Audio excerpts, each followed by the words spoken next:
정말 중요한 내용을 하는 경우들이 있거든요. 삼키는데 힘든 위험한 음식 중에 하나가 확률이 굉장히 두 높아집니다. 번째 팁을 위에서 주는 행위는 금지입니다.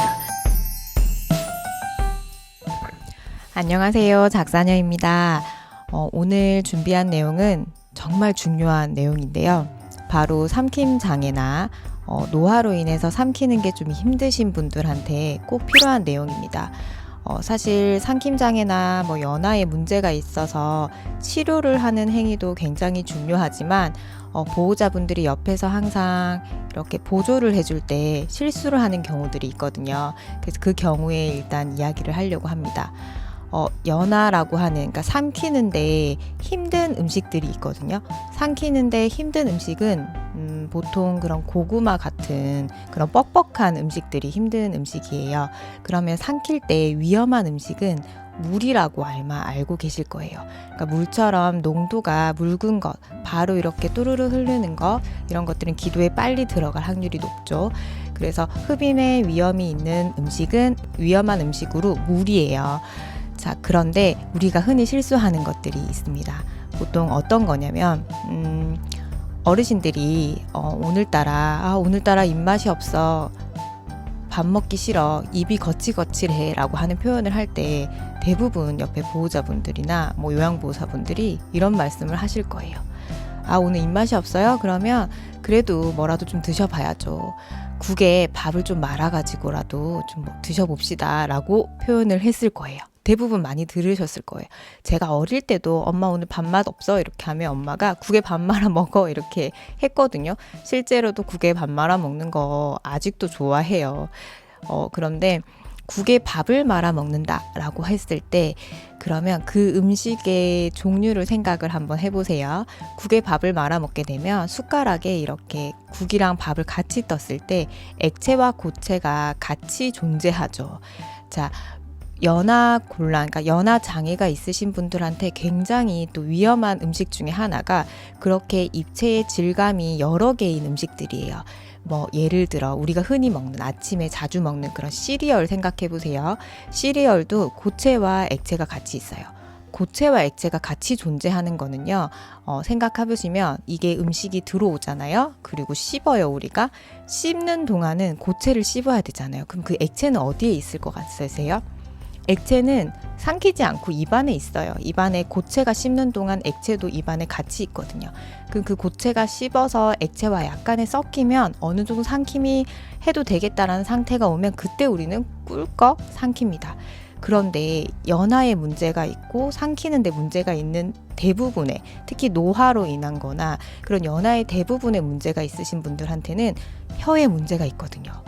혀가, 그 액체가 입안에 잘 머물고 있다라는 거는 혀가 정확하게 이렇게 액체를 딱 뒤에 물고 있어야 되는데 이 혀가 문제가 있고 혀의 근력이 약하신 분들은 그 액체를 물고 있을 수 있는 그런 능력이 없어요.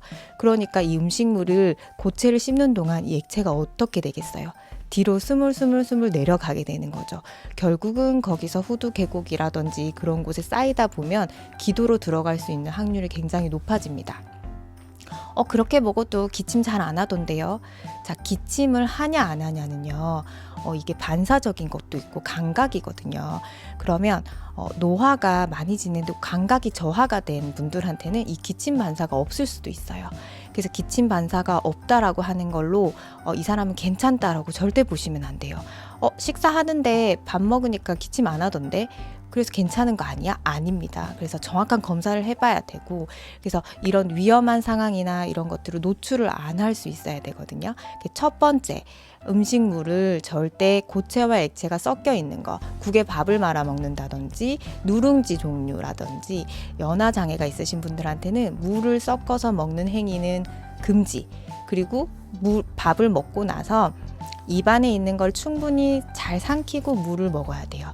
그러면 목 넘기기가 힘들다라고 표현을 하는데 당연하죠. 연화가 힘들고 연화가 안 되는 분들은 목 넘기기가 힘듭니다. 그거는 삼키는 힘이 약해서 그런 거거든요. 그럼 그럴수록 어떻게 해야 될까요? 밥을 먹을 때 한번 삼켰어요? 우리가 뻣뻣한 걸 먹었어요. 뻑뻑한 걸.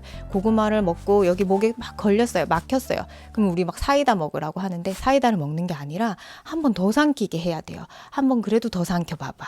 라고 해서 이 삼킴 작용을 계속 할 수 있게끔 해주셔야 돼요. 그렇게 해야 삼킴이나 연하나 이렇게 회복이 되고 좋아집니다. 그러면 이제 두 번째 팁을 드릴게요. 우리가 식사를 하실 때 예를 들어 손을 지금 혼자서 이렇게 하시는 분도 있겠지만 뭐 마비나 여러 가지 이유로 자기가 자기 손으로 먹지 못하는 경우가 생기죠. 그럴 때는 보호자분이 음식을 이렇게 주게 되거든요. 그럼 음식을 줄 때 보호자와 대상자라고 하는 앞에 있으신 분, 환자분과는 마주보고 앉거나 옆으로 이렇게 앉아서, 그러니까 눈높이가 이렇게 짜야 돼요. 근데 요양보호사분들이나 간병사분들이나 뭐 보호하시는 분들은 빨리 밥을 주고 움직여야 되거든요. 그러니까 어떻게 하냐면 밥을 줄 때 이렇게 눈높이가 앉아있는 위치가 아니라 서서 이렇게 주게 돼요. 그럼 서서 밥을 주게 되면 환자분한테 숟가락 위치 자체가 이렇게 내려오는 게 아니라 위로 오죠. 근데 우린 밥을 먹을 때 숟가락을 이렇게 떠서 밑으로 이렇게 오잖아요. 그러니까 이 턱 위치가 어떻게 되냐면 턱이 이렇게 올라갈 수밖에 없어요. 올라서 이렇게 떠먹여주는 밥을 이렇게 먹게 되거든요. 그런데 아마 연하에 관심이 있고 삼킴 장애가 관심이 있는 사람들은 많이 보셨을 거예요.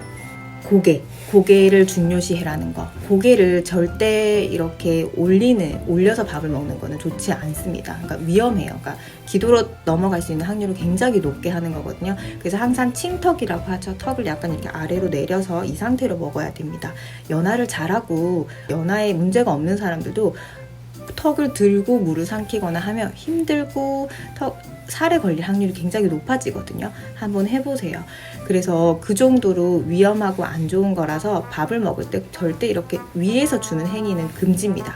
그럼 밑으로 주고 턱은 항상 이렇게 아래로 내려가서 이렇게 자세는 좀 바른 자세로 해서 밥을 먹게 해야 돼요.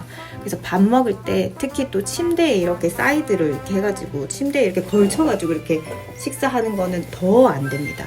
그래서 밥을 먹는다고 하는 거는 식사 자세, 바른 식사 자세는 몸을 일단 세우고 체간을 어느 정도 조절할 수 있고 그리고 나서 음식물이 들어가야 되거든요. 우리 다 아시잖아요. 누워서 밥 먹지 마라고 예전부터 어릴 때부터 늘 듣던 말이죠. 지금 뭐 요양보호사분들이나 간병사분들이 그런 실수를 하는 경우가 많이 있어요. 그래서 제가 예전에 치료사로 일을 하면서 연하치료 환자분들을 볼 때 환자분들한테 물론 치료도 하지만 보호자분들한테 제일 먼저 강조했던 게 그런 내용입니다.